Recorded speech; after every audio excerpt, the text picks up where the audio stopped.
ایک سوال اور کر لیجیے تاکہ پھر ہم آگے بڑھیں. جی ہاں، جیسے مفتی صاحب اسلام کی جنرل رولنگ ہے نا کہ ایک انسان جب آخرت میں اسی وقت کامیاب ہوگا جب اس کا دین اسلام ہوگا، لیکن اس میں کچھ ایکسیپشن بھی آ جاتی ہے، جیسے جن کے پاس اسلام کی وہ نہیں پوچھی نا تعلیمات ہو تو اللہ ان پر ان سے پکڑ نہیں کرے گا نا. تو ابھی اس سے ملتا جلتا میرا یہ سوال ہے نا کہ ابھی ایک انسان ہے نا وہ الحاد کو بھی اسٹڈی کرتا ہے، اسلام کو بھی کرتے ہیں اور دوسرے مذاہب کو بھی کرتا ہے، لیکن اس کی عقل اس کو اس نتیجے پر پہنچاتی ہے کہ مثلا الحاد صحیح ہے نا، تو کیا اللہ تعالیٰ اس بات پر اس کی پکڑ کرے گا؟ لیکن مجھے لگتا ہے نہیں کرنی چاہیے، کیونکہ یہ جو عقل ہے یہ تو اللہ تعالیٰ نے ہمیں دی ہے. اب یہ جو میری عقل مجھے یہ کہتی ہے کہ یہ والا مذہب صحیح ہے، تو اس میں تو میرا کوئی قصور نہ ہوا نا. ٹھیک. دیکھیں یہ بات بالکل درست ہے کہ اللہ تعالیٰ نے ہمیں عقل دی ہے اور ظاہر ہے کہ یہ اللہ تعالیٰ کی مخلوق ہے، لیکن عقل کا صحیح استعمال کرنا یہ میری اور آپ کی ذمہ داری ہے. مثلا آپ ایک فوجی ہیں ملک کے، پاکستان کی آرمی کے، کہیں بھی کسی بھی ملک کے آرمی کے آپ فوجی ہیں، آپ کو بندوق دے دی اور اس بندوق کا مقصد کیا ہے کہ آپ دشمن کو ماریں گے. آپ نے اپنوں کو پہ ہی گولیاں چلانی شروع کر دی، آپ نے اپنے ہی گرانے شروع کر دیے، تو کیا ہوگا؟ کورٹ مارشل ہوگا نا فوری طور پر کہ بھائی بندوق اس لیے دی تھی کہ جب دشمن آئے گا تو اس کا حملہ روکنا ہے. آپ نے اپنے ہی سویلینز کو گرانا شروع کر دیا، تو ظاہر ہے کہ اس سے بڑھ کر اور کیا جرم ہوگا ایک فوجی کا. اللہ تعالیٰ نے عقل دی ہے، یہ ایک ہتھیار ہے ایک انسان کا، اس عقل کے ذریعے ایک انسان ترقی کر سکتا ہے. تو اس عقل کا صحیح استعمال کرنے کے بجائے آپ غلط استعمال کرنے لگے. اس عقل کا مقصد یہ تھا کہ خدا کی اس تخلیق میں، اس کی مخلوق میں غور کر کے ایک انسان دنیا کے اندر ترقی کرے. آپ نے خدا کی مخلوق میں غور کر کے خالق ہی کا انکار کر دیا، تو یہ تو اپنے ہی مارنے، اپنے ایسا ہی ہوا جیسے کہ فوجی اپنے ہی لوگ مارنے لگے اور اس ہتھیار کا غلط استعمال کرنے لگے.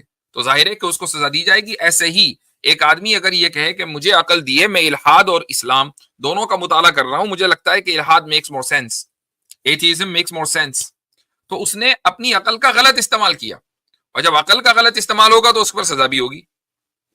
نہیں مفتی صاحب، آپ فادر سے کا آرگومنٹ یہ کر رہے ہیں نا کہ میری نیت بالکل ٹھیک تھی.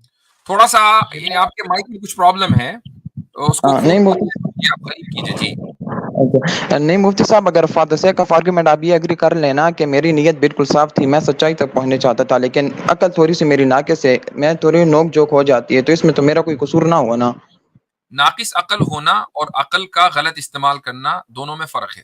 ناقص عقل کا مطلب یہ ہوتا ہے کہ ایک آدمی کے اندر تھوڑا سا جنون ہے، پاگل پن ہے، ٹھیک ہے، یعنی وہ چیزوں کو سمجھ نہیں پاتا ہے.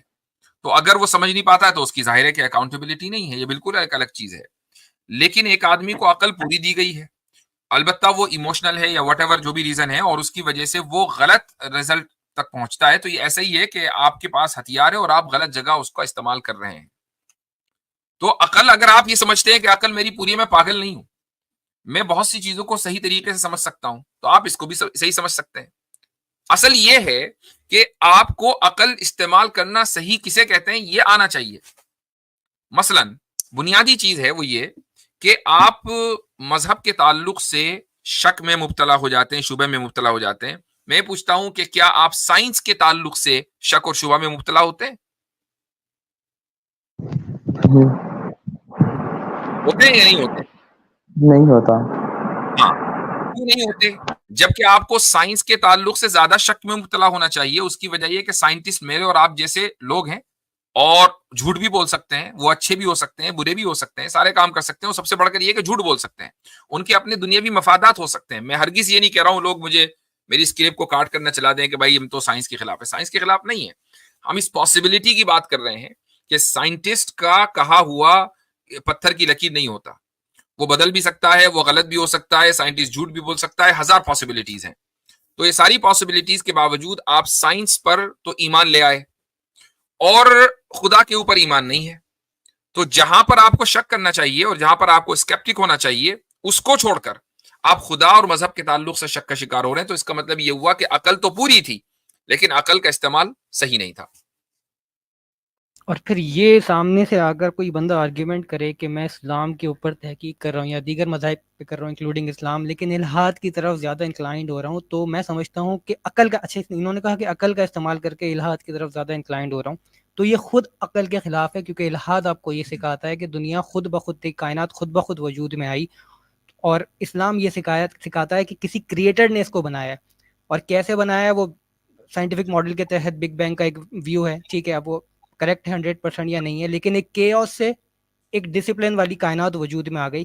This doesn't make any sense. یعنی دھماکے سے چیزیں تباہ تو ہوتی ہیں لیکن ایک ڈسپلن کے ساتھ وجود میں نہیں آتی. آپ یہ نہیں کہہ سکتے فلاں جگہ دھماکہ ہوا اور ایک بڑا زبردست سا ریسٹورینٹ ترتیب کے اندر آ گیا، وہاں پہ ویٹرز بھی ہوتے ہیں، ویٹریسز بھی ہوتی ہیں، اور سارے کوک وغیرہ شیف وغیرہ سب کچھ ہوتے ہیں، کھانا بھی وہاں پہ بنتا ہے، لوگ بھی آتے ہیں، وزٹ بھی کرتے ہیں، بڑا ہائی فائی وہ چلتا ہے اور بڑے ترتیب سے چل رہا ہے اور لاکھوں کروڑوں سالوں سے چلتا ہوا آ رہا ہے. یہ بھی، اور دوسرے یہ کہ اس سے پہلے کہ دھماکہ ہوا ہی کیوں. رائٹ. چلو دھماکہ ہو کے ریسٹورینٹ بھی بن گیا، لیکن وہ دھماکہ کیوں ہوا اس کی وجہ بھی تو ضروری ہے نا جاننا. جی بھائی سمجھ میں آیا آپ کو؟ جی شکریہ مفتی صاحب. ٹھیک ہے، شکریہ اب بول آپ، دیں. ٹھیک ہے چلے صحیح ہے. اب آپ اس پر غور کریں جو بات ہم نے کہی ہے، اس اسٹریم کو، اس کے حصے کو دوبارہ سنیے. اللہ تعالیٰ آپ کو ہدایت دے.